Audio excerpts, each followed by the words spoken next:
kasih-Mu Bapa,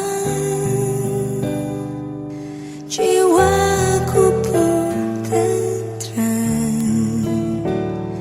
Engkau menerimaku dengan sepenuhnya. Walau dunia melihat rupa, namun Kau memandangku sampai ke kedalaman hatiku. Tuhan, inilah yang ku tahu, Kau mengenal hatiku jauh melebihi semua yang terdekat sekalipun. Tuhan, inilah yang ku mau, Kau menjaga hatiku supaya kehidupan memancar senantiasa.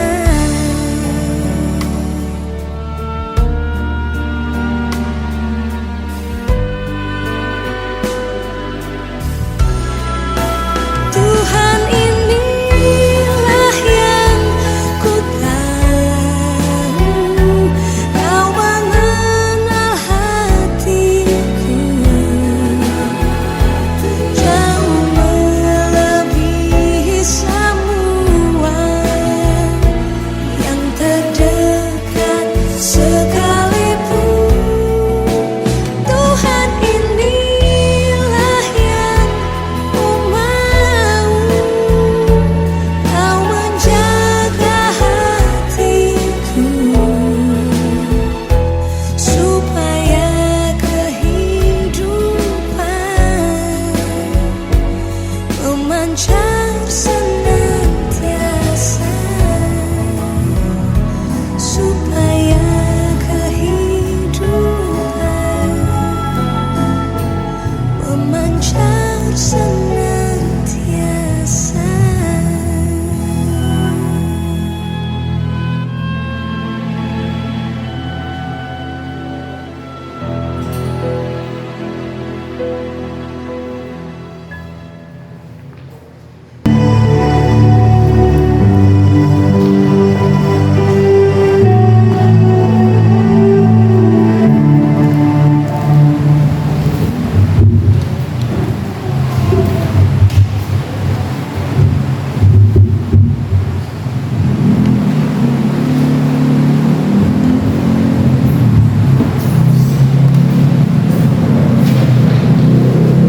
Shalom Bapak dan Ibu. Halo. Puji Tuhan, pada sore hari ini kita akan memuji dan memuliakan Tuhan sebagai rasa ungkapan syukur kita kepada Tuhan karena kebaikan Tuhan dalam kehidupan kita. Mari saya mengundang kita semua untuk bangkit berdiri. Kita akan naikkan pujian kepada Tuhan. Aku memuji kebesaran-Mu bila kulihat bintang gemerlap.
Hari ini seluruh gereja Kristen memasuki Minggu Transfigurasi. Kita akan mengalaskan ibadah kita di atas dasar pengakuan bahwa pertolongan kita adalah di dalam nama Tuhan yang menjadikan langit dan bumi. Salam sejahtera dari Allah Bapa kita dan dari Tuhan kita Yesus Kristus. Amin. Haleluya.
Jemaat disilakan duduk kembali.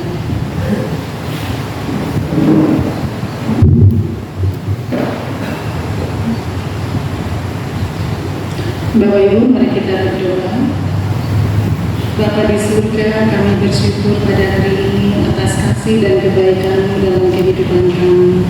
Engkau Allah yang luar biasa baik bagi kami ya Tuhan.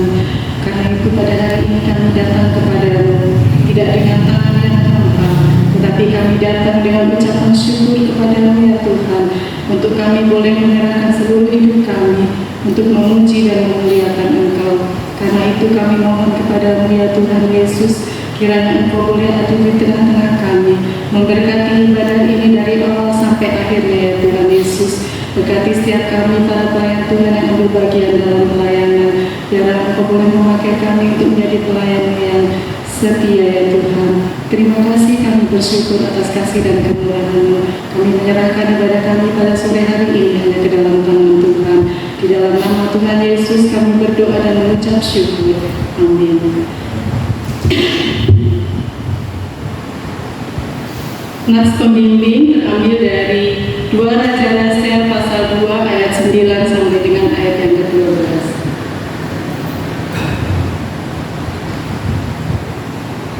Saya akan membacakan ayat yang ganjil, Bapak Ibu akan membacakan ayat yang genap.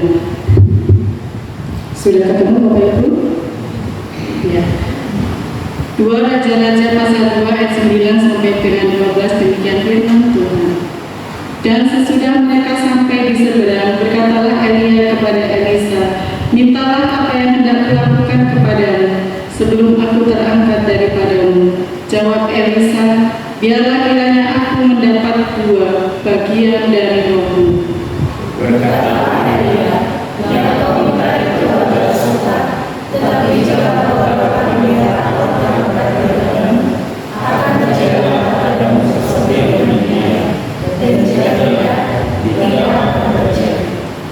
Sedang mereka berjalan terus sambil berkata-kata, tiba-tiba datanglah kereta berat berapi dengan kuda berapi memisahkan keduanya. Lalu naiklah Elia ke surga dalam angin badai. Ketika di Samaria itu, maka berteriaklah, Bapakku, beradakah saya dalam orang yang muda? Kemudian dia lalu dia mengenai yang menjadi manusia. Amin, puji Tuhan. Bapak Ibu, mari kita akan memuji Tuhan dengan pujian sukacita. Jemaat saya undang untuk bangkit berdiri. Kita naikkan pujian bersuka dalam Tuhan.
Hukum kasih terambil dari Markus pasal 12 ayat 29 sampai dengan 31. Demikian firman Tuhan. Jawab Yesus, hukum yang pertama ialah, dengarlah hai orang Israel, Tuhan Allah kita, Tuhan itu esa. Kasihilah Tuhan Allahmu dengan segenap hatimu, dan dengan segenap jiwamu, dan dengan segenap akal budimu, dan dengan segenap kekuatanmu. Dan hukum yang kedua ialah, adalah kasihlah sesama manusia seperti dirimu sendiri. Tak ada hukum lain yang lebih utama daripada kedua hukum ini. Bapak Ibu yang terkasih dalam Tuhan, dalam kehidupan kita terkadang kita tidak bisa melakukan hukum Tuhan, hukum kasih ini dalam kehidupan kita dengan baik, tetapi Allah adalah Allah yang Maha Kasih yang senantiasa mengampuni dalam kehidupan kita. Mari kita akan pujikan pujian pengampunan dosa dari PKJ 37. Bila ku renung dosaku.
Ya Allah kami yang di surga, Engkaulah Allah Sang Maha Kasih dan benar.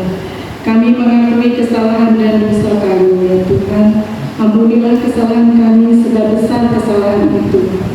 Kasihanilah kami, ya Allah, menurut kasih setia-Mu. Hapuskanlah pelanggaran kami menurut rahmat-Mu yang besar. Bersihkanlah kami seluruhnya dari kesalahan kami, dan tahirkanlah kami dari dosa kami, sebab kami sadar akan pelanggaran kami. Limpahkanlah kasih sayang-Mu kepada kami, dan berkatilah kami dengan pertolongan-Mu, ya Tuhan Allah kami, sumber sukacita kami. Amin. Bapak, Ibu, dan jemaat yang terkasih, dengarlah janji Tuhan atas pengampunan dosa-dosa kita. Sekalipun dosa merah seperti kirmisi akan menjadi putih seperti salju. Sekalipun dosa merah seperti kayu kesumber akan menjadi putih seperti bulu domba. Kemuliaan bagi Allah di tempat yang maha tinggi. Amin. Berita anugerah dan petunjuk hidup baru terambil dari 2 Korintus pasal 4 ayat 3 sampai dengan ayat yang ke-6. Demikian firman Tuhan. Jika Injil yang kami beritakan masih tertutup juga, maka ia tertutup untuk mereka yang akan binasa, yaitu orang-orang yang tidak percaya, yang pikirannya telah dibutakan oleh ilah zaman ini, sehingga mereka tidak melihat cahaya Injil tentang kemuliaan Kristus yang adalah gambaran Allah. Sebab bukan diri kami yang kami beritakan, tetapi Yesus Kristus sebagai Tuhan, dan diri kami sebagai hamba-Mu karena kehendak Yesus. Sebab Allah yang telah berfirman, dari dalam gelap akan terbit terang, Ia juga yang membuat terangnya bercahaya di dalam hati kita, supaya kita beroleh terang dari pengetahuan tentang kemuliaan Allah yang nampak pada wajah Kristus. Puji Tuhan. Bapak Ibu, mari kita akan berdiri, kita akan mengaku iman kita dalam pengakuan beriman rasuli.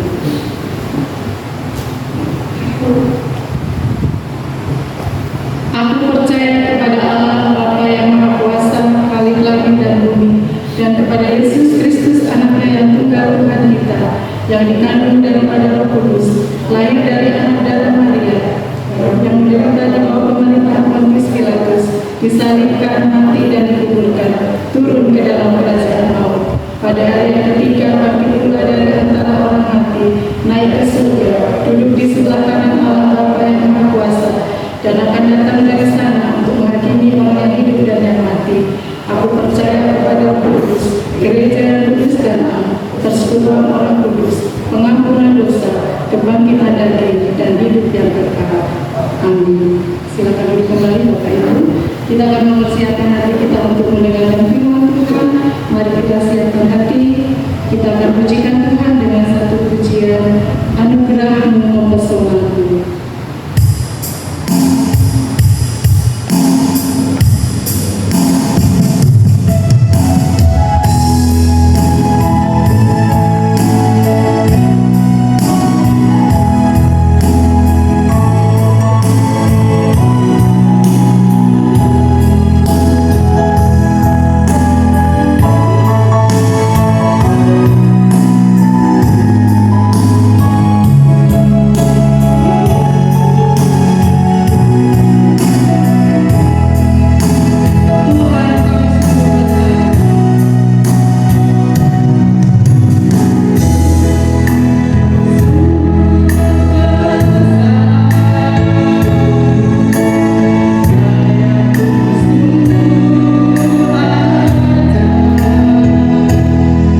Kita berdoa.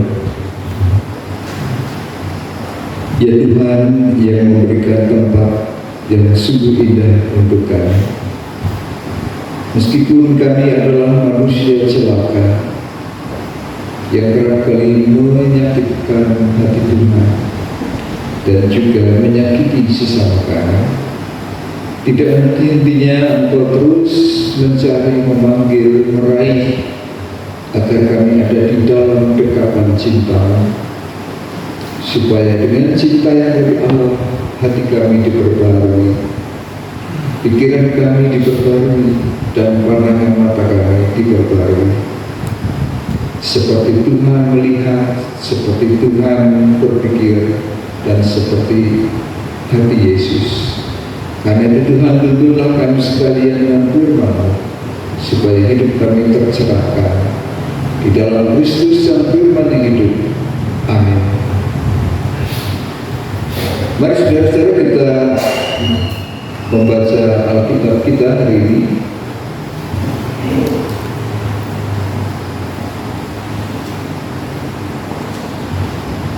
Markus pasal yang ke-9 ayat yang kedua sampai dengan ke-9.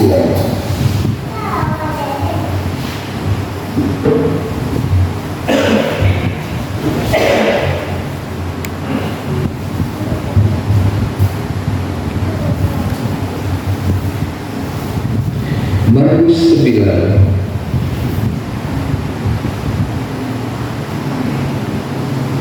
ayat 2 sampai 9 demikian.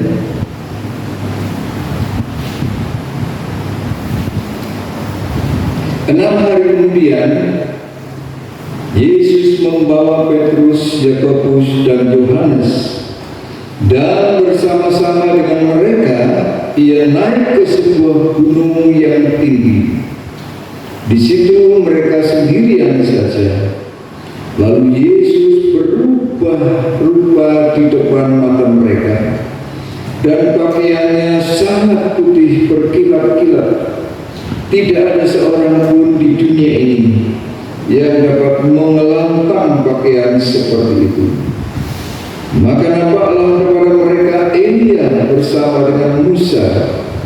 Keduanya sedang berbicara dengan Yesus. Kata Petrus kepada Yesus, Rabi, betapa bahagianya kami berada di tempat ini. Baiklah kami dirikan 3 kemah, satu untuk engkau, satu untuk Musa, dan satu untuk Elia. Ia berkata demikian sebab tidak tahu apa yang harus dikatakannya, karena mereka sangat ketakutan. Maka datanglah awan menaungi mereka, dan dari dalam awan itu terdengar suara, inilah anak yang kukasihi, dengarkanlah dia. Dan sekonyong-konyong waktu mereka memandang sekeliling mereka, mereka tidak melihat seorang pun lagi bersama mereka, kecuali Yesus seorang diri. Pada waktu mereka turun dari gunung itu, Yesus berpesan kepada mereka supaya mereka jangan menceritakan kepada seorang pun apa yang telah mereka lihat itu sebelum Anak Manusia bangkit dari antara orang mati. Saudara-saudara yang dicintai oleh Allah, tema dari Minggu Transfigurasi ini adalah bukan kemuliaan semu, tetapi solidaritas yang tak bertepi. Saudara, kalau kita memperhatikan konteks zaman, situasi atau suasana kebatinan zaman sekarang, maka kita bisa melihat bahwa zaman ini mengalami sebuah perubahan yang amat sangat cepat. Dulu dunia dengan segala isinya memang berubah, tapi bisa 100 tahun baru berubah. bisa 50 tahun, bahkan bisa 10 tahun, itu cepat sekali. Tetapi sekarang, perhatikan, HP yang tahun lalu menjadi kebanggaan kita, yang paling top, paling hebat, tiba-tiba begitu kali bulan, sudah ada yang baru lagi. Motor yang kita bangga-banggakan di hadapan teman-teman, nih motor yang paling baru. Belum lama seminggu sudah nongol seri yang baru. Cepat sekali perubahannya. Juga yang namanya laptop. Ini saya kemarin baru ditolong oleh Pak Sahat. Saya datang dari Jawa, anak saya ngomong waktu itu laptopnya kalau itu lama. Anak saya juga ngomong, ini laptopnya terlalu kecil. Dia udah diganti aja. Saya pikir biasa aja ke lampu. Udah lama.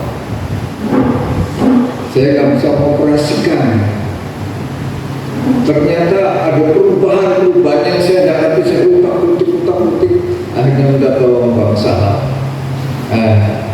Beliau ini cerdas sekali. Mau cepat bisa sehingga hari ini saya bisa memanfaatkan. Nah, saudara-saudara sekalian, begitulah perubahan yang terjadi di zaman kita sekarang ini. Zaman dulu yang namanya berita itu adalah sesuatu yang sudah terjadi. Tetapi sekarang berita adalah sesuatu yang bahkan sedang terjadi. Kita bisa nonton pertandingan bola di Jepang, di Eropa, di Amerika, bahkan bisa melihat perang di Ukraina antara Ukraina dengan Rusia atau Israel dengan Hamas di Palestina langsung pada saat yang sama. Nah, saudara-saudara sekalian, dulu boro-boro paling beritanya doang, paling banter ya foto-foto gambarnya, tetapi itu terlambat. Dan itu sangat-sangat tergantung pada wartawan yang meliput beritanya. Tetapi kini semuanya sudah berubah, maka muncul istilah citizen journalism, yaitu jurnalisme warga. Siapapun sekarang ini bisa meliput apapun yang didengar, yang dilihat, kemudian melaporkan dan menganalisis sebuah peristiwa dan menyampaikan berita itu kepada publik, kepada siapapun, kepada warga masyarakat. Jadi pokoknya saudara-saudara, kalau dulu warga masyarakat hanya menjadi konsumen berita, maka sekarang ia bisa menjadi saluran berita sendiri dan mandiri. Bahkan kalau saudara-saudara lihat di YouTube atau di TV ya, televisi ya, beberapa waktu yang lalu ada artis yang bahkan dari hari per hari itu kegiatannya itu per jam itu semua diliput. Bahkan pernah ada artis yang mengandung, ya, itu setiap hari di-expose di media sosial. Yang lain di-expose jualannya, yang lain juga meng-expose aktivitasnya, liburannya, ketemu siapa, makan di mana, dan seterusnya. Apalagi kalau mendapat respon like, tanda kasih, subscribe, terus dia semakin semangat agar pengikutnya semakin berjibun. Karena semakin banyak pengikutnya, itu semakin cuan.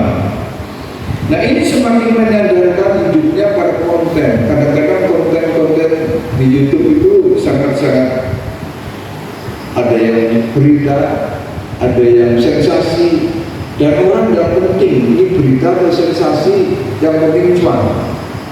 Kontennya itu banyak diminati oleh orang. Apakah menimbulkan kegaduhan sosial atau tidak, itu tidak penting.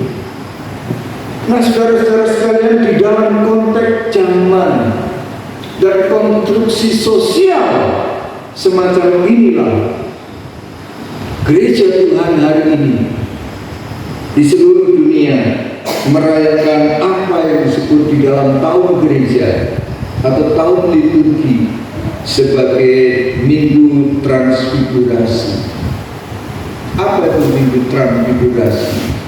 Minggu Transfigurasi adalah minggu di mana gereja merayakan Yesus yang mengalami perubahan bentuk. Di transfigurasi itu perubahan bentuk, yaitu merayakan Yesus yang bersama-sama dengan ketiga muridnya naik ke atas sebuah gunung. Kemudian di sana dikatakan oleh penginjil Markus, Yesus berubah rupa dan jubahnya sangat putih berkilauan. Tentu saudara-saudara para murid, yaitu Petrus, Yakobus, dan Yohanes, itu dikatakan dia mengalami ada perasaan takut, sebagian lagi ada perasaan terpesona. Jadi mereka mengalami apa yang disebut misterium tremendum, yaitu keadaan sesuatu yang menggetarkan, misteri, tetapi sekaligus sesuatu yang menggetarkan, yang membuat takut. Ya. Jadi ada misteri di dalamnya, tetapi juga ada yang membuat mereka terpesona. Misterium tremendum. Nah, saudara-saudara sekalian, sebuah peristiwa supranatural yang melewati hal yang alami, sebuah peristiwa yang tidak biasa, yang abnormal, aneh, tidak biasanya. Karena bukan saja perubahan bentuk Yesus dengan jubah kemiluannya, tetapi juga ada kehadiran orang-orang lampau yang diidentifikasikan sebagai Musa dan Elia, dua tokoh besar di dalam masa lampau dalam perjanjian lama, sedang bercakap-cakap dengan Yesus.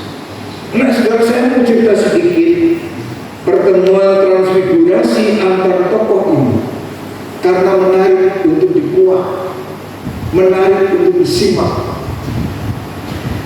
Yesus bertemu dengan dua orang, Musa dan Elia. Siapa Musa? Kita pasti bahwa dia adalah pembawa hukum Allah, 10 hukum Allah yang diberikan Tuhan kepada Musa. Sementara Elia adalah penegak kehendak Allah, dan Yesus adalah penggenap yang menggenapi janji Allah. Musa membelah Laut Merah atau Laut Teberau yang merupakan simbol batas Mesir, negeri perbudakan, untuk menuju ke tanah perjanjian atau tanah pembebasan. Elia itu membelah Sungai Yordan, simbol batas masuk tanah perjanjian. Dan Yesus kalau membelah tirai baik Allah yang merupakan simbol kekudusan, batas kekudusan Allah dan manusia. Ada hal-hal yang menarik, ada kesejajaran yang berkesinambungan antara ketiga tokoh ini. Dan bagaimana akhir hidupnya?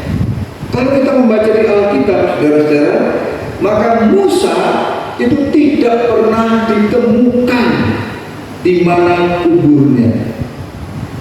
Pada Ulangan pasal 34 ayat 5a dan 6b, Ulangan 34 ayat 5a dan 6b, dikatakan Musa hamba Tuhan itu meninggal di sana, di tanah Moab, sesuai dengan firman Tuhan. Dan ayat 6b, tidak ada orang tahu kuburnya sampai hari ini, sampai Alkitab itu selesai ditulis. Nah, saudara-saudara sekalian, Elia juga diangkat ke surga.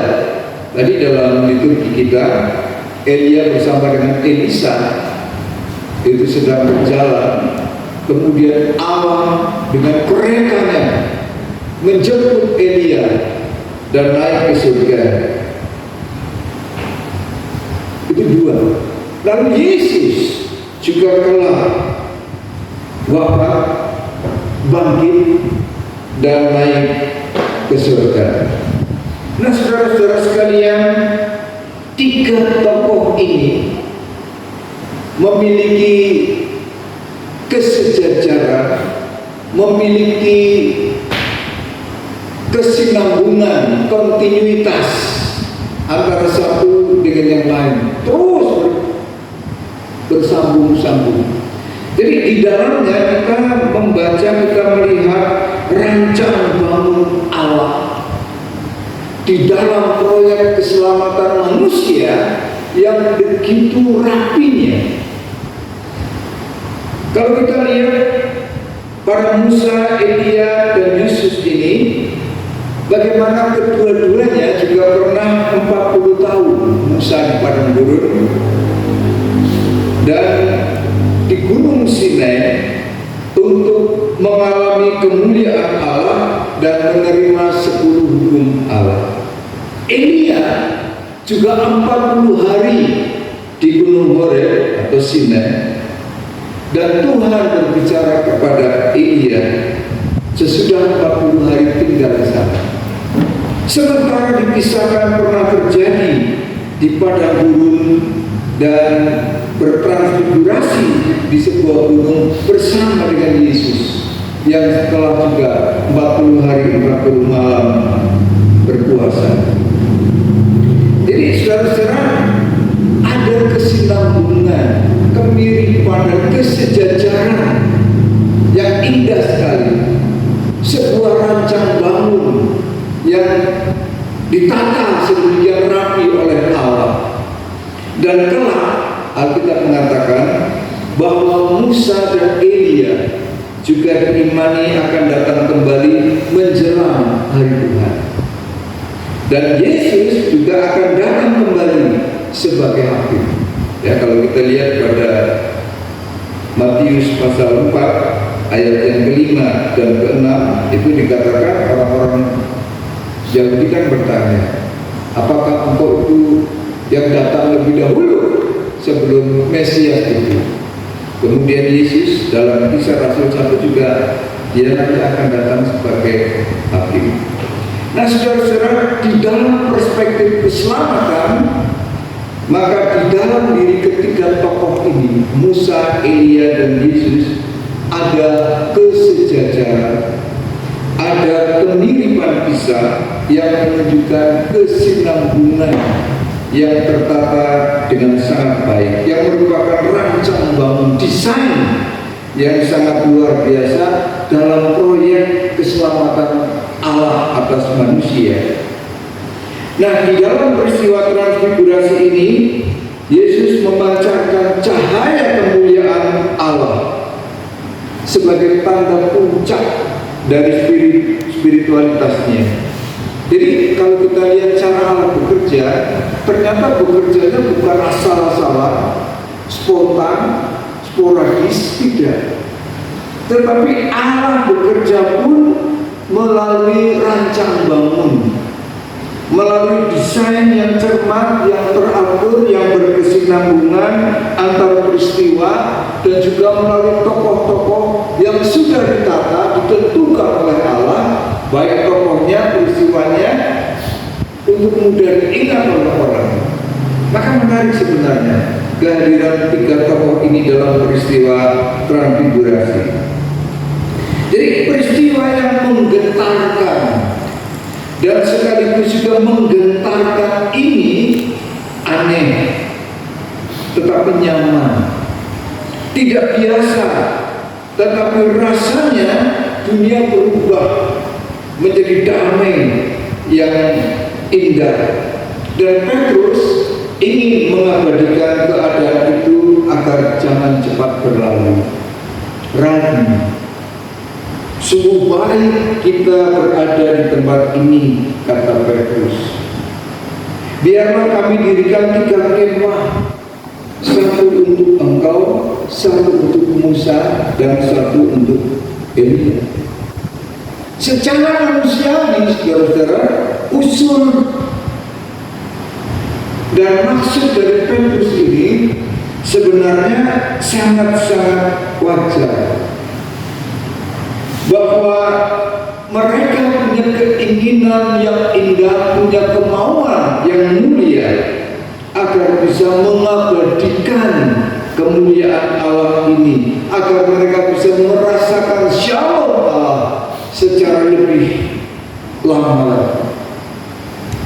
Kemah di sini menggunakan terminologi Yunani skem yang erat kaitannya dengan konsep Ibrani Shekinah atau tabernakel, tempat yang berfungsi sebagai altar pemujaan bagi Allah. Kalau di Jawa kita mungkin sering mendengar kata petilasan, ya. Petilasan ini tradisi yang sangat kental di dalam masyarakat Asia. Biasanya sebuah petilasan, tempat altar pemujaan, itu adalah tempat yang pernah dilalui, mungkin kelahirannya, mungkin wangsitnya atau wahyunya, mungkin wafatnya seorang tokoh besar yang kemudian menjadi tempat pujaan. Lalu didirikan sebuah petilasan. Nah, tabernakel kalau dalam istilah Ibrani, yaitu Shekinah. Nah, saudara-saudara sekalian, jadi usulan Petrus mendirikan kemah di dalam rangka mengabadikan momen misterium tremendum ini, dan mereka berharap Yesus dengan segala sisi ilahnya diakui dan dipuja-puja banyak orang, agar supaya Yesus ini viral, Yesus ini ngetop, Yesus ini banyak orang berkumpul dan kemudian berziarah, bersekutu di dalam doa, kalau bahasa Jawanya ngalap berkah. Ya, kalau kita lihat kan ada tokoh-tokoh tertentu, orang-orang berziarah ramai-ramai ke sana. Untuk apa? Ngalap berkah, mencari berkah. Bahkan ada yang berhari-hari di suatu tempat, bahkan ada yang cari nomor, ya, di suatu tempat, yang punya masalah, pengen ekonominya terangkat, nasibnya lebih baik. Mereka datang ke tempat-tempat ziarah semacam itu, tempat petilasan semacam itu. Nah, ini juga agaknya menjadi ciri khas warga jemaat. Kalau kita perhatikan, bukankah jemaat Kristen juga paling demen, ya, paling senang berada di dalam shalom Allah, menikmati kasih-Nya dan menikmati berkat-Nya, mengalami kemuliaan Allah, dan maunya kemuliaan Allah yang semacam itu tetap permanen dan terus-menerus berkesinambungan, tidak putus-putusnya. Kan begitu karakter kita, karakter jemaat kita, berada di hadirat Allah, mengalami kehadiran kuasa dan jamaah Tuhan, pokoknya menikmati berkat-Nya.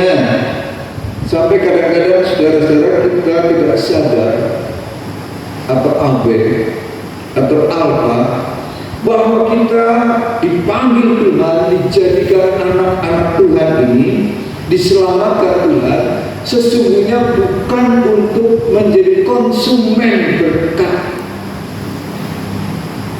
tetapi agar supaya kita menjadi produsen berkat, menjadi saluran berkat, menjadi mata air yang memancarkan air supaya orang lain tidak kehausan. Jadi menghasilkan berkat, menyebarkan Injilnya, menebarkan kasih-Nya, membagikan hidupnya.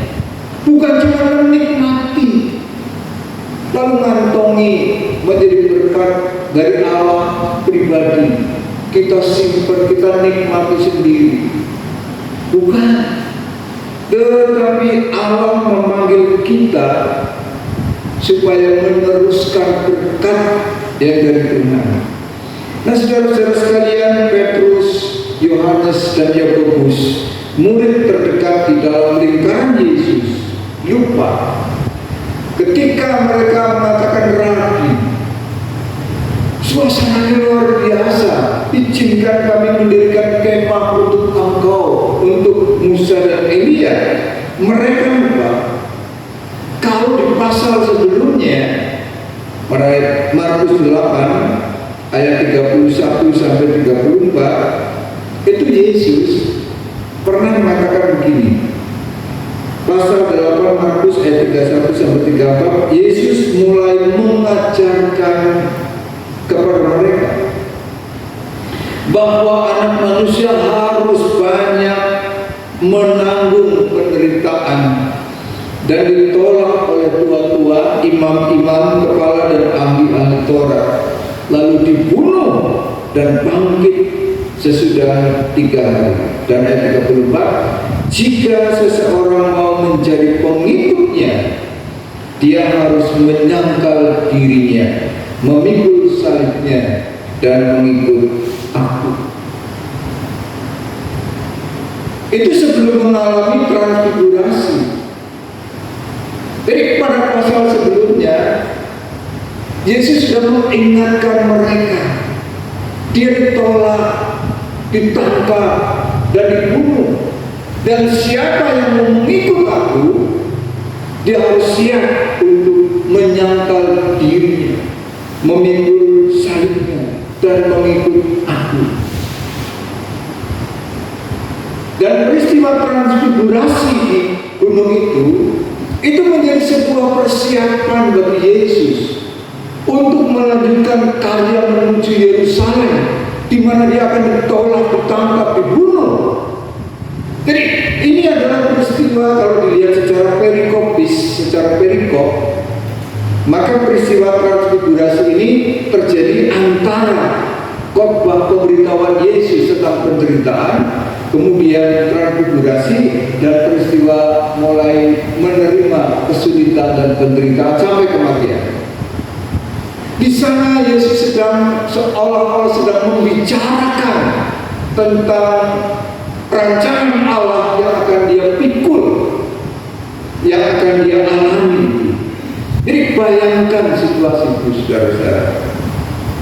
Tuhan yang sedang menyiapkan upacara pengorbanan dirinya, murid-muridnya malah mau mempatenkan pengalaman aneh dan nyamannya untuk jadi permanen, supaya terus-menerus pengalaman misterium tremendum ini, peristiwa yang menggetarkan dan juga menggentarkan ini, terus mereka alami.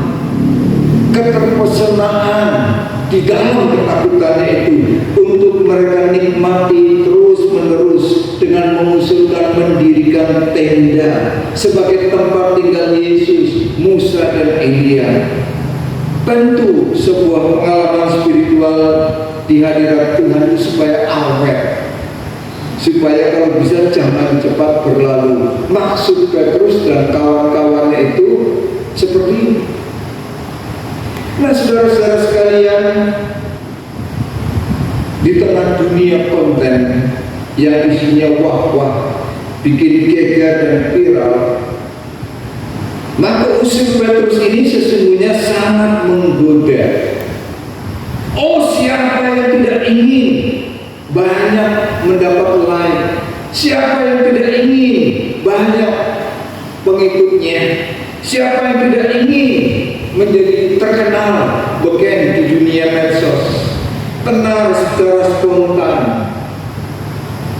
menjadi selebriti secara dadakan, tidak pakai lama, tidak banyak keluar modal, sudah ngetop viral di dunia.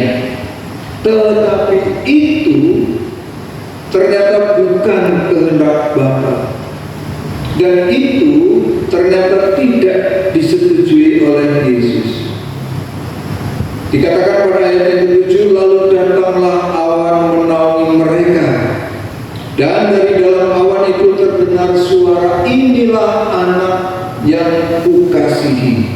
dengarkanlah dia. Meskipun usul itu bisa dimengerti, meskipun usul itu manusiawi, bahkan cukup mulia untuk mematenkan dan mengabadikan pengalaman iman supaya permanen. Kalau zaman sekarang pasti di foto-foto itu diabadikan, kirim, di-share kemana-mana. Ini loh aku mengalami, melihat hal semacam itu. Tetapi saudara-saudara ternyata ditolak. Dan sang Bapa dari balik awan mengatakan, dengarkanlah dia. Jadi dengan kata lain saudara-saudara, Allah mau berbicara kepada mereka, jangan engkau bagi-bagikan berita ini. Dan itu nanti akan dikatakan oleh Yesus setelah turun dari gunung itu. Jangan engkau ceritakan ini kepada sembarang orang, supaya jangan beritanya menjadi tak karuan, karena engkau tidak paham.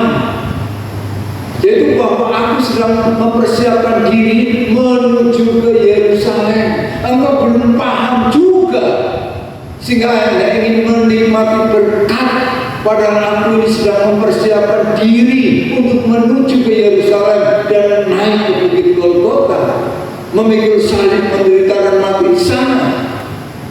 Maka jangan kau ceritakan itu sebelum dia bangkit kembali, katanya. Jadi sekarang dengar saja, dan dengar saja, bukan kata ego, tidak tujuan dangkalmu, bukan pengalaman hebatmu, bukan kenikmatan personalmu, tetapi ikuti maksud dan rencana agungku, ikuti rancang bangunku, bahwa beginilah step by stepnya, langkah demi langkahnya. Dan oleh karena itulah Yesus mengingatkan mereka dalam ayat 9. Yesus memperingatkan mereka supaya jangan menceritakan kepada siapapun apa yang telah mereka lihat sebelum Anak Manusia bangkit dari antara orang mati. Saudara, saya yakin andai kata Petrus dan kawan-kawan diizinkan untuk menceritakan kepada banyak orang, pasti akan banyak orang ikut mendengar, dan mungkin juga akan banyak berada di sana, di kemah petilasan itu. Banyak orang akan mengalami berkat. Persekutuan doa itu menjadi tempat yang sakral. Bangsa-bangsa dari berbagai macam wilayah akan datang ke situ berdoa, karena disinilah Yesus dimuliakan. Tetapi apa yang terjadi? Bukan mencari Yesusnya. Orang tidak akan mencari Yesusnya, tetapi mereka mencari ngalap berkat, mencari berkatnya, seperti yang terjadi pada masa sekarang ini. Kalau kita lihat petilasan-petilasan, peninggalan-peninggalan orang-orang besar masa lalu, orang datang ke tempat-tempat ibadah, tempat-tempat yang dianggap suci, ribuan orang, jutaan, untuk apa? Dan itu yang ditolak oleh Yesus. Yesus tidak ingin itu terjadi. Maka Tuhan mengatakan jangan dirikan tenda, dan bahkan jangan ceritakan itu sebelum Anak Manusia bangkit dari antara orang mati. Nah, saudara-saudara sekalian, di sini kita lihat bagaimana Yesus itu menolak kemuliaan semu, dan kemudian difokus pada rencana agung Bapa untuk menyatakan solidaritasnya yang tidak bertepi, meskipun mengorbankan dirinya, mengorbankan harga dirinya, bahkan menyerahkan nyawanya. Tetapi dia fokus ke sana, bukan fokus diagung-agungkan, bukan fokus diviral-viralkan, tetapi dia lebih kepada salib yang menjadi tujuan dia datang untuk menyelamatkan manusia. Nah, saudara-saudara sekalian, sampai di sini kita akan membedah isi hati dan kepala kita sendiri. Yesus menolak kemuliaan semu, dibuatkan semacam petilasan untuk menjadi kenangan banyak orang. Yesus menolak dipuja-puja secara dangkal yang hanya memuaskan ego rohani kita, yang hanya memuaskan hasrat keinginan kita untuk diberkati. Tetapi sebaliknya dia memperingatkan kita supaya jangan dipiralkan peristiwa semacam itu, jangan ember, jangan sok tahu sebelum Yesus ditangkap, dibunuh dan mati, agar pasal keselamatan yang dari Tuhan itu dipahami secara utuh, jangan sepotong-sepotong, tetapi biar menjadi gambaran yang utuh. Bukan hanya kemuliaan saja yang kita terima, tetapi juga kita siap menerima salibnya. Karena kita hanya senang menerima berkatnya saja, mengalami kemuliaannya Allah saja. Tetapi apakah kita siap untuk menerima salibnya, menyangkal diri kita, memikul salibnya, dan baru mengikuti dia? Nah ini saudara-saudara sekalian, jadi bukan hanya berkat tetapi juga tanggung jawab yang harus kita pikul. Bukan hanya kemuliaan Allah yang dipuja dan dicari, tetapi juga persiapan mental kita untuk mengalami penderitaan. Kalau karena Injil Tuhan kita ditolak, oleh karena kekristenan kita, kredit kita sulit untuk naik. Bahkan saya tahu persis ada banyak orang-orang yang karena KTP-nya Kristen itu untuk jadi karyawan tetap pun bisa jadi soal. Ada seorang guru ya, yang dulunya aktivis gereja, tetapi dia tidak naik. Kemudian ditawari, kalau kamu mau pindah akan diangkat.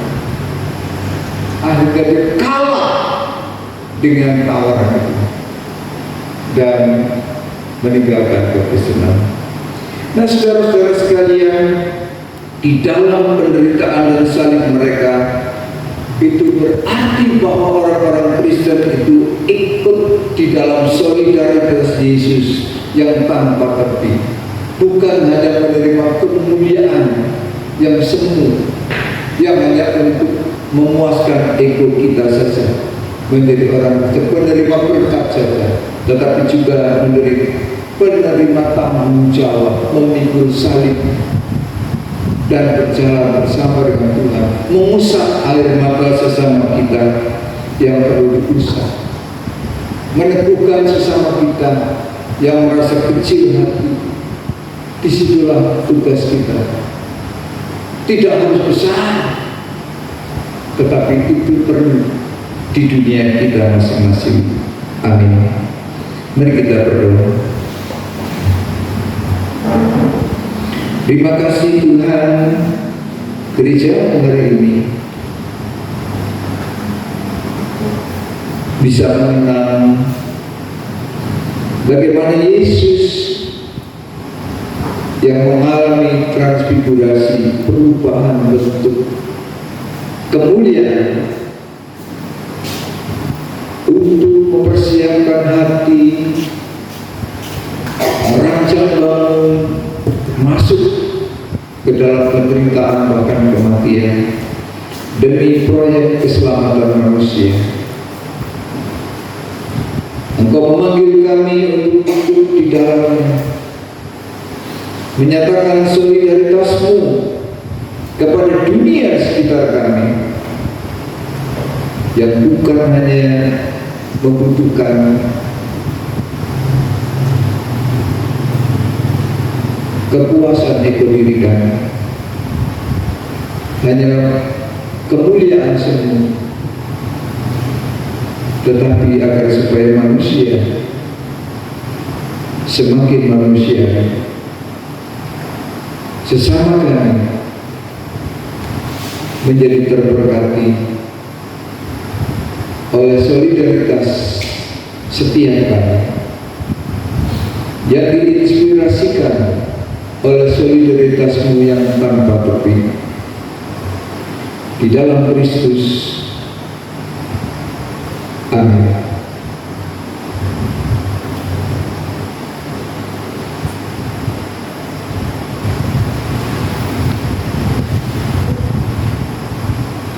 Kita akan langsung mulai doa syafaat.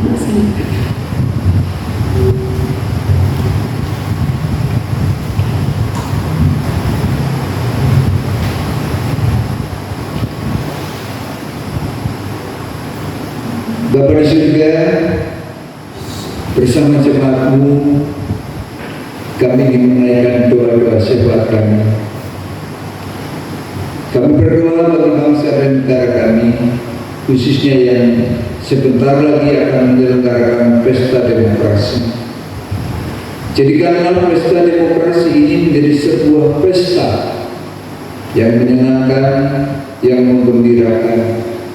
Siapapun yang menjadi pemenang, biarlah kami terima sebagai kehendak Allah untuk memimpin bangsa ini 5 tahun ke depan.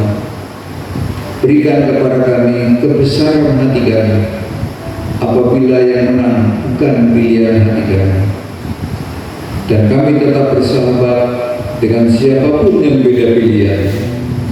Terima kasih Bapak. Kami berdoa untuk perusahaan Super Group di mana kami hidup, berkarya, bersekolah, berumah tangga, dan melayani. Berkati para manajemen dimanapun mereka berada, dan apapun yang mereka rencanakan, biarlah hanya kebaikan bagi pengembangan perusahaan yang lebih mensejahterakan para karyawan, baik yang tetap maupun harian, di semua sektor, di semua tempat di mana mereka berkarya di sini, agar semua di dalam semua mendapat kesejahteraan yang cukup. Terima kasih Bapak. Kami juga berdoa bagi pekabaran Injil melalui gereja, yayasan, dan juga lembaga misi dimanapun berada. Pakailah itu semua, lengkapi semua yang terlibat di dalamnya dengan wawasan yang dari Korban, dengan tekad dan semangat untuk memberitakan kabar sukacita dengan penuh persahabatan. Bapak di surga, kami juga berdoa bagi kebersamaan Majelis Jemaat KPR di dalam menjalankan roda pemerintahan dan pelayanan.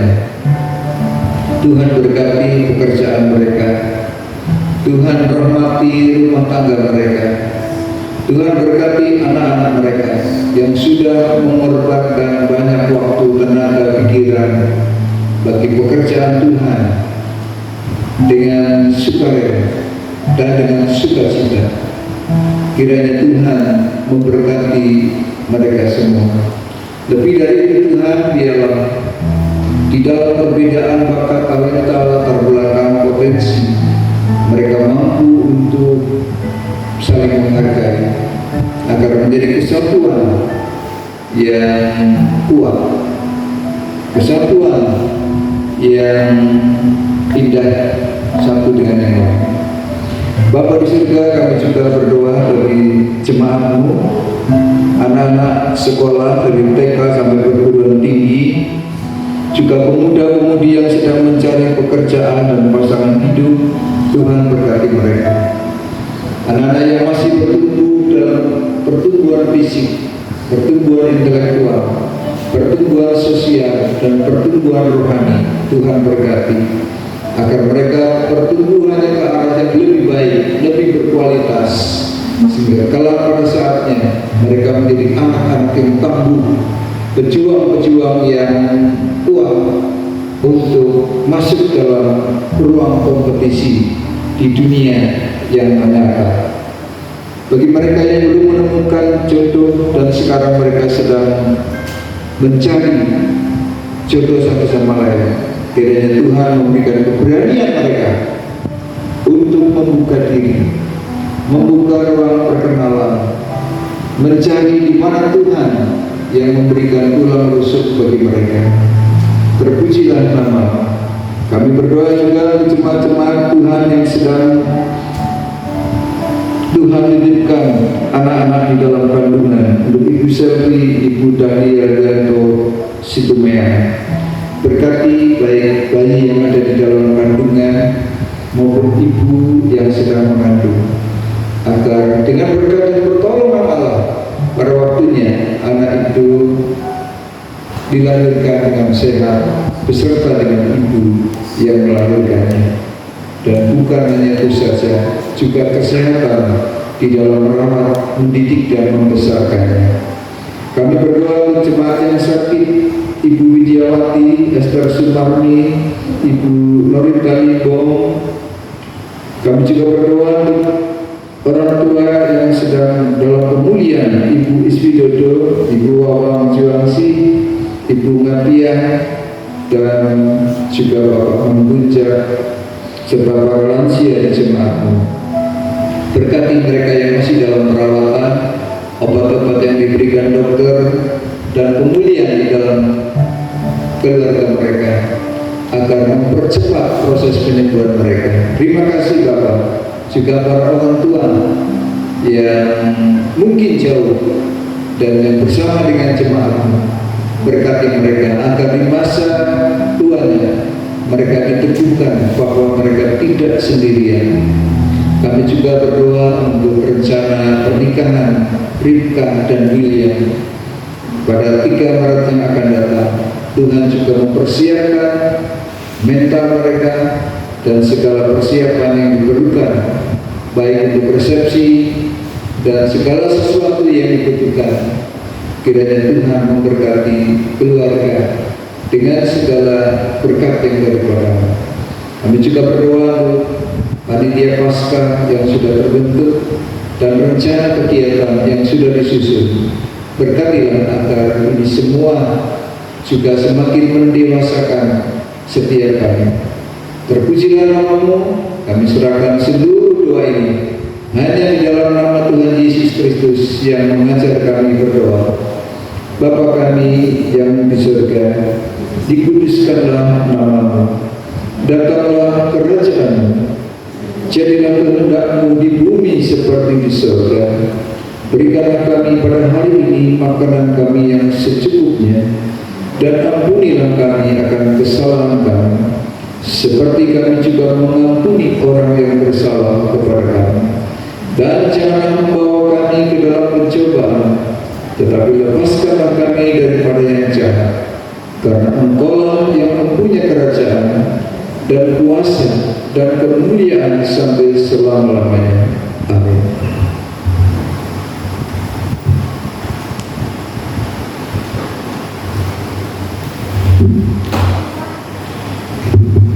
Jemaat yang terkasih, tiba saatnya kita akan memberikan persembahan.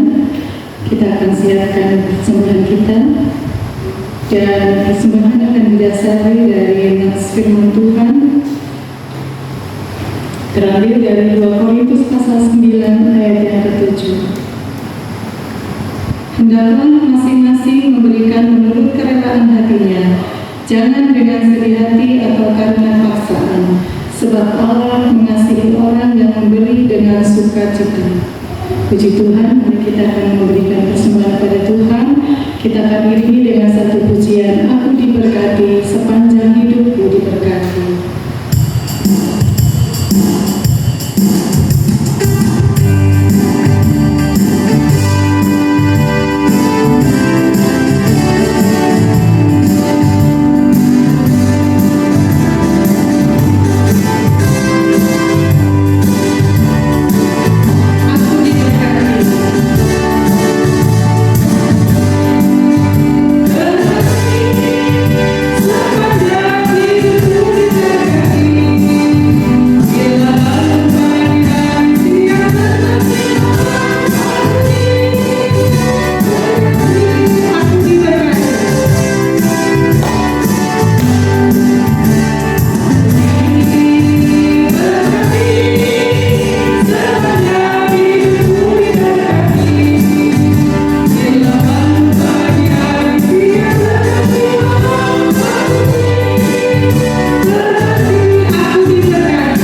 Tuhan Yesus, terima kasih, kami bersyukur atas kasih dan kebaikan-Mu. Kami sudah mendengarkan firman Tuhan, dan saat ini kami sudah memberikan juga persembahan yang telah kami siapkan ya Tuhan Yesus. Biar persembahan ini boleh berkenan di hadapan Tuhan. Persembahan yang kami berikan dengan hati yang penuh sukacita, biarlah Tuhan memberkati tangan-tangan yang sudah memberikannya ya Tuhan Yesus. Engkau berkati pekerjaan setiap anak-anak di tempat ini ya Tuhan Yesus. Terima kasih ya Bapa di surga atas kasih dan kebaikan-Mu. Biarlah kasih-Mu dan sejahtera-Mu berlimpah atas hidup kami. Di dalam nama Tuhan Yesus kami berdoa dan mengucap syukur. Amin. Warta jemaat silakan berdiri.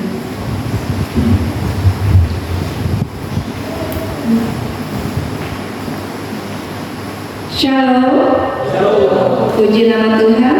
Bapak Ibu, informasi pada sore hari ini, malam ini saya akan membacakannya. Untuk pengumuman pertama adalah kami mengucapkan terima kasih Gembala dan Jemaat segenap Majelis Jemaat GKM mengucapkan terima kasih kepada seluruh pelayan Tuhan yang mengambil bagian dalam pelayanan hari ini. Lalu untuk persembahan minggu depan akan diadakan 2 kali, yaitu untuk kas gereja dan untuk pembangunan.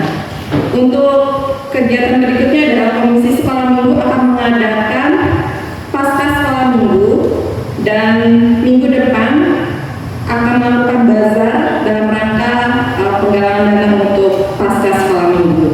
Lalu ada undangan di sini kaum wanita tanggal 17 Februari hari Sabtu ada ibadah kaum wanita sepabrik gula yang diadakan di ILP. Jadi kegiatannya akan dilakukan jam 4 sore. Lalu untuk undangan yang berikutnya adalah pernikahan. Diadakan pemberkatan nikah atas nama Saudari Rika Ovitiani Ayudita, putri dari Bapak Bambang Wahyudi dan Ibu Margaret Irene, dengan Saudara William Febrianto, putra dari Bapak Yanto Suryanto dan Ibu Heni Suryanto, di Gereja Kristus Pop GPM pada hari Minggu 3 Maret 2024 pukul 9 waktu Indonesia Barat. Dimohon dukungan doa dari seluruh jemaat agar semua rangkaian kegiatan ini pernikahan bisa berjalan dengan lancar. Lalu dari Komisi Ibadah, panitia Paskah sudah dibentuk Bapak Ibu. Di sini saya akan bacakan. Ketua panitianya adalah Bapak Hotman, kemudian bendahara dan seksi dana Bapak Charles dan Bapak Hermanto. Seksi acara Bapak Oslan, Pak Suroyo, Bapak Christian Bapak Christian Cahya ya, Pak Siswanto, Bapak Ismet dan Bapak Sahatmen. Bapak Sahatmen. Ya. Lalu seksi perlengkapannya Bapak Firman, Bapak Agus, Pak Swistoro, Bapak Darmuji, Bapak Bambang dan Bapak Alfonsus. Ya.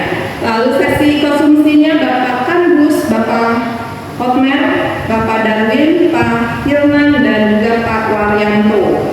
Untuk seksi dokumentasi Bapak David dan Bapak Yopi. Lalu untuk seksi dekorasi Bapak Yosef, Bapak Sucipto, Pak Kristanto, Bapak Agus dan Bapak Yudi serta Bapak Ismanto. Oh itu nyambung ya Bapak Yudi Ismanto. Oke, akan diadakan amplop kepada jemaat untuk berpartisipasi dalam berlangsungnya acara perayaan Paskah, dan kami menerima sumbangan sukarela ya, sumbangan sukarela dari jemaat berupa telur ayam karena Paskah, boleh matang maupun mentah begitu. Oke, lalu ucapan ulang tahun, majelis jemaat mengucapkan selamat ulang tahun kepada jemaat yang telah berulang tahun dalam minggu ini. Tuhan Yesus memberkati. Dan yang terakhir, jagalah kebersihan gereja dan sekitarnya serta buang sampah di tempat sampah. Ya, Bapak Ibu, untuk warta keuangan total persembahan minggu ini Rp5.381.000.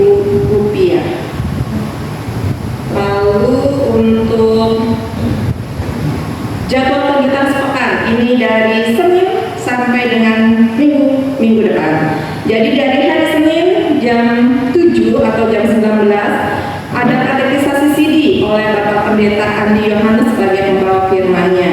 Lalu untuk Selasa tanggal 13 waktu jam 19.30 itu kegiatan doa syafaat. Pembawa firman Diakan Suroyo dan liturgus Ibu Prismawati, pemusik Bapak Siswanto. Di hari Rabu tanggal 14 jam 19 itu ada salam persiapan pelayan hari Minggu. Silakan Bapak Ibu yang mendapat bagian dalam pelayanan untuk bergabung di sana dan juga majelis. Dan hari Rabu juga ada kegiatan konseling pernikahan. Ini dilakukan jam 19.30 oleh Bapak Pendeta Andi Yohanes. Lalu hari Kamis tanggal 15 ada kegiatan ibadah keluarga jam 19.30. Pembawa firman Ibu Marta Ningsi, liturgus Ibu Yeni dan pemusik Bapak Diakon Daud. Jumat di sini ada 3 kegiatan. Jam 19 itu latihan pujian wanita untuk ibadah kaum wanita seperti bulan untuk hari Sabtu. Kemudian jam 19 juga latihan musik persiapan sekolah minggu. Ini liturgusnya Mbak Dian, kemudian pemusiknya Bram dan Abed. Dan jam 19.30 ada pendalaman Alkitab untuk remaja. Pembawa firman-Nya Saudara Samuel Situmorang dan liturgusnya adalah Saudara Elsa. Dan hari Minggu tanggal 18 jam 9.30 ada kegiatan sekolah minggu.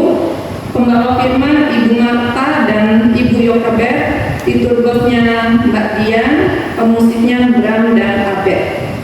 Untuk pelayanan minggu depan, ibadah minggu 18 Februari, untuk pembawa firman-Nya Bapak Pendeta Andi Yohanes, imam dan doa syafaatnya Diaken Hotman, lalu liturgusnya Saudari Karis, pemusik Bapak Sahab, warta jemaat Diaken Wiwi, dan kemudian operator LCD Mbak Seruni, lalu asernya keluarga Bapak Oslan. Untuk sore harinya, pembawa firman Pak Pendeta Andio, imam dan doa syafaatnya beliau, kemudian liturgus oleh Ibu Sunati Nasarani, pemusik Bapak Siswanto ya Pak? Siswanto ya.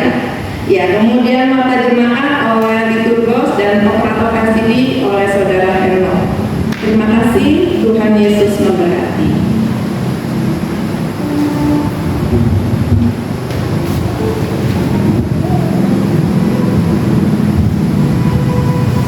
Jemaat terkasih, marilah kita pulang dengan sukacita untuk memberitakan kabar baik bagi sesama. Untuk itu kita akan bangkit berdiri, kita akan naikkan pujian Ya Tuhan tiap jalan.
Marilah kita pulang dengan sukacita dan menjadi sahabat yang mau solidar seperti Tuhan Yesus sampai di akhir kehidupan kita, untuk menjadi berkat bagi sesama kita.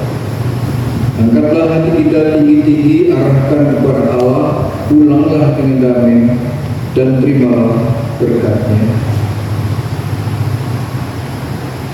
Kasih karunia dan damai sejahtera dari Allah Bapa kita dan dari Tuhan Yesus Kristus menyertai saudara semua sekarang ini sampai Maranatha. Amin.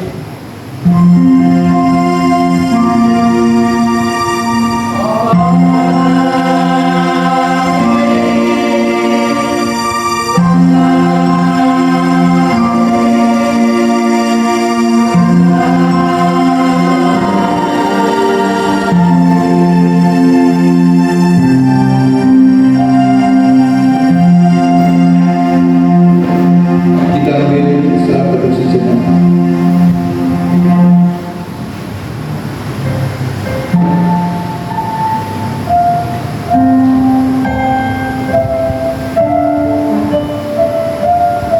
Ibadah telah selesai. Tuhan Yesus memberkati kita semua. Amin.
Selamat makan.